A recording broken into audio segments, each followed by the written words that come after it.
Hello everyone, Clifford Bennett, Chief Economist at ACY Securities. Yes, inflation, as we all know, in the United States is running at 6.5% on the latest data, well down from the 9.1% peak. And as I and many people have been saying for some time, US inflation had peaked. I actually thought it could get to 10%, but I said that when it was at 4%, so it wasn't too bad a forecast. But yes, it's peaked, but it isn't low enough. And I keep coming back to that point. The Federal Reserve, it's basically 3 times where it should be for the Federal Reserve to be comfortable. So the Federal Reserve is going to continue to raise interest rates. Now, the market can get excited about the idea that the Fed might reduce to 25 points, but I actually think there's a chance the Fed will continue to hike at 50 points. 25 points, absolutely. If they do 25 points, they're going to be hiking for longer.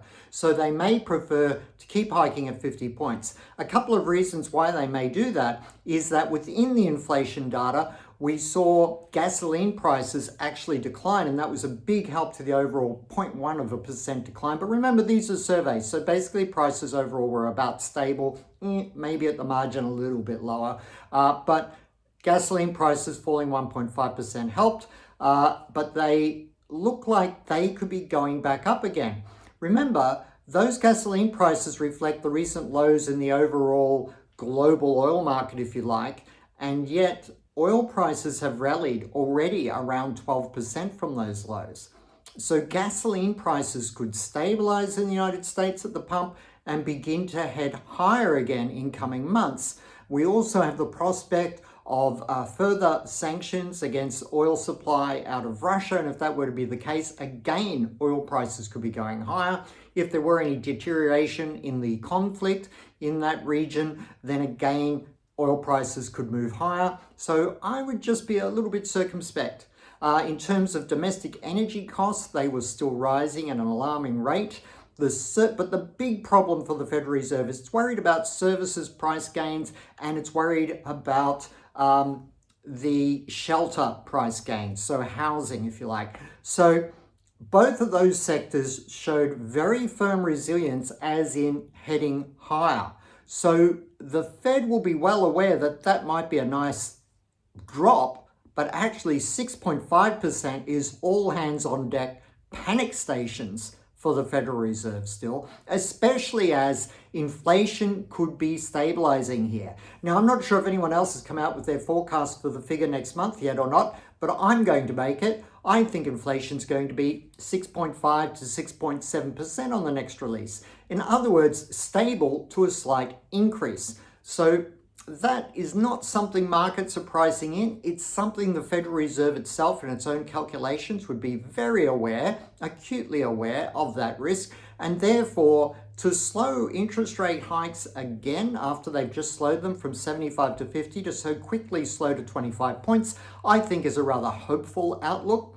Sure, it would be good in terms of mortgage stress and consumers in the United States and businesses that are now starting to feel the strain of ever higher interest rate costs. But overall, I think it's immaterial here. The key takeaway is that not that it's peaked and it's going to fall back quickly to the Fed's target. No, it's not. All the information, all the data within that inflation report shows that there's actually sort of through input pressures coming into shelter and services that have yet to fully mature, and therefore they are going to be an upward pressure on the overall inflation number.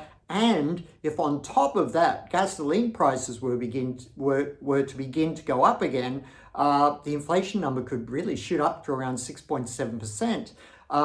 This is no environment for a Federal Reserve that was behind the curve to start with by a full 12 months, as we explained in real time at the start of the 12-month period. For a Federal Reserve that's had such a bad track record on inflation, they're not going to ease off. They're not going to ease off the accelerator quite as quickly as some of those spin doctors out there would have you suggest. I think we're going to see another 50-point rate hike from the Federal Reserve at the next meeting, and perhaps another 2 or 3 meetings after that, especially if we see inflation stabilize in the mid-6s or even begin to move higher. In markets, the US 500 index, S&P 500 index only managed to put on 0.3 of 1%. That's because the bull market that we've seen in expectation of this inflation number of 6.5% is tiring, just as I said it would. Remember, I said if we got 6.5%, we'd see 1 to 3 days of perhaps further strength in the equity market, but it is ready to begin to fall back in on itself. We saw tremendous volatility on the release. There was no reason for the Australian dollar to have over a 1 cent 100-point range on the release of a US inflation number that was exactly as expected. That was, I think, probably someone manipulating, repricing markets in a very exaggerated way so that they could clean out all the stop loss orders of all the traders out there, both bull and bear. Because remember, when the number came out, the US stock market initially flew up, and similarly across all markets. Then it crashed. Then it rallied back to about the same level. Then it crashed again. And now it's crawled back up to near those highs on the day, but again looks a little bit tired. Some of the markets are kicking on a little bit. Oddly, the Australian market's one of the more bullish of the various global equity markets on the day, and I'm not sure that can be sustained. The Australian dollar, also similar story. Australians seem to be the most bullish people in the world, and that sentiment is flavouring their behaviour in their investing in global financial markets at the moment. So good for them if they're right. I would just warn that there's a lot of vulnerabilities. Look, the data also, that US inflation number also had the prices of vehicles, cars and trucks, secondhand vehicles falling significantly. That's a telltale, like it's a confirmation virtually that the US is going into a bad recession here. We saw the services ISM number, PMI, go into contraction. That means 70% of the US economy was going into contraction, into recession as early as December. That's going to intensify through this quarter. We could well have negative GDP in the first quarter of 2023 for the United States. The European economy, all the consumer and business sentiment indexes, they had a little bounce, but they had a little bounce from record lows. So they're all still diabolical, very depressed outlooks. You're not going to see consumers running back to spend big, and you're not going to see businesses getting all excited about expanding market share through spending a lot of money at this stage. So you have subdued economic growth continuing across Europe, the UK, the United States. Remember, this is a Western economy, global economic slowdown. That is what it is. And it is entrenched. And it has reverberations throughout most of the world. But I do see Asia as being not impervious, but resilient to this Western economic slowdown. Asia is a vibrant, major economic region all in its own right, and its dependency on Western economies is far less than it used to be. So I think if I've been arguing this for some time, you buy Asia, you sell West. And I think that's still the case. So just coming back to stock markets and currencies, the US dollar can still be strong because rates are going to stay up for a very long time, and that's a very expensive carry on short US dollar positions. So I am bottom picking the US dollar at the moment, and I'm getting it a little bit wrong in the short term, but I do think around here could be a base for the US dollar. Now, if the US dollar is going into a capitulation based on absolutely horrific economic outlook for the United States, remember the United States economy is the basket case of the world.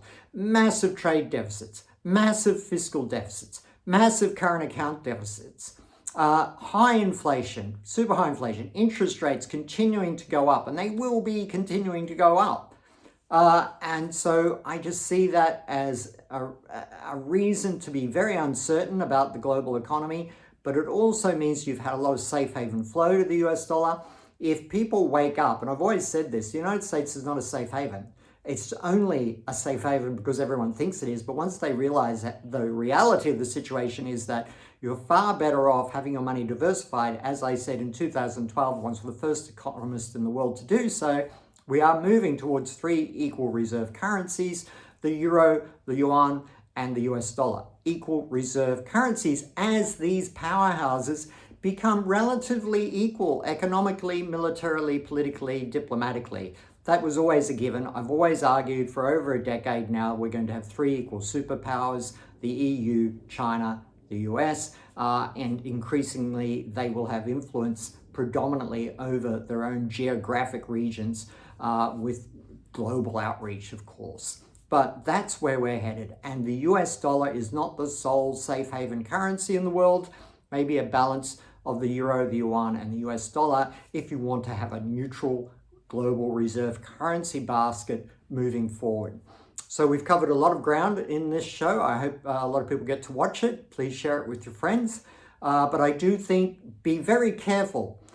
US inflation isn't going to continue to fall away sharply. It could still subside, but it's going to struggle to get down into the 5s, and the Fed probably isn't going to stop raising interest rates until it's in the 4s, and the Fed won't be cutting interest rates until inflation is in the target zone, and if there's a depression. That's the only reason the Federal Reserve will cut interest rates, and that could happen, but that's probably 12 months away, maybe 18 months away. So for the moment, the Fed will still be raising interest rates, I think by 50 points, definitely 25. The risk is very strong that it's going to be 50-point rate hikes. The market now, though, doesn't really matter what that's going to be, because the market, everyone who wants to buy stocks will be finished buying them today. So from tomorrow, the market probably can only go down. Remember, I forecast this would be the case over a week ago. I've been saying we're going to have a inflation-inspired rally, but the market will tire soon after that inflation release, and I'm just sticking to that scenario. Hope you have a fantastic day. Don't forget to come back and see more from us. Clifford Bennett, Chief Economist, ACY Securities.